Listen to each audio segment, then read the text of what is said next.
Prenez une règle plate. Appuyez sur l'extrémité. Elle fait un ventre, soit d'un côté ou de l'autre du plat. On dit qu'elle flambe. Si vous continuez à appuyer, vous allez la casser. Mais vous aurez du mal à la flamber dans le sens de la largeur. Refaites la même expérience avec une règle carrée. Elle flambe dans tous les sens et peut casser sur n'importe quel côté. Si vous prenez des règles plus longues sans en changer les sections, le flambement sera encore plus important.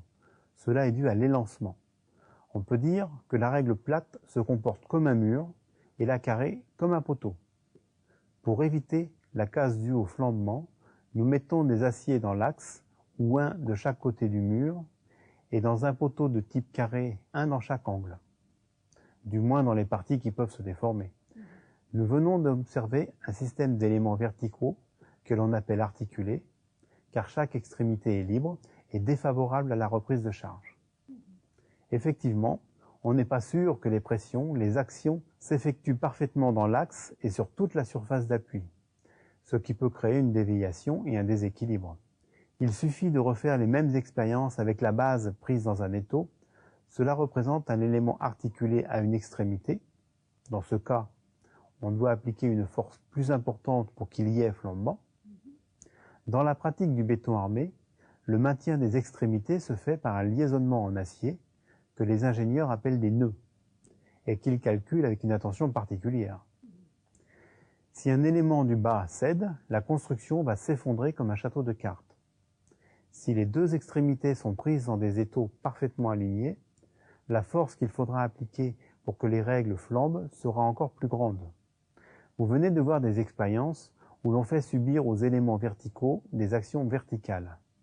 Il suffit de les refaire en appliquant une force en même temps horizontale en un point quelconque de sa hauteur.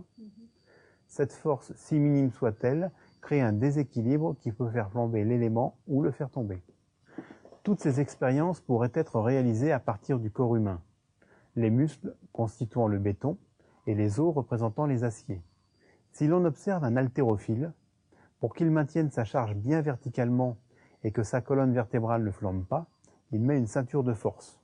Et bien pour le poteau, c'est pareil. Pour maintenir les aciers verticaux bien d'aplomb et qu'ils ne fassent pas exploser le béton sous l'effet des charges, on lie l'ensemble avec des cadres. Dans les voiles, les aciers verticaux sont reliés par des horizontaux pour les lier ensemble. Sommairement, on peut dire que les aciers verticaux s'opposent au flambement et que les aciers horizontaux maintiennent les aciers verticaux dans leur position tout en cousant le béton. Maintenant, à partir de ces simples observations, nous pouvons vérifier si nous trouvons sur les plans fournis par les bureaux d'études l'objet de nos expériences. Bon,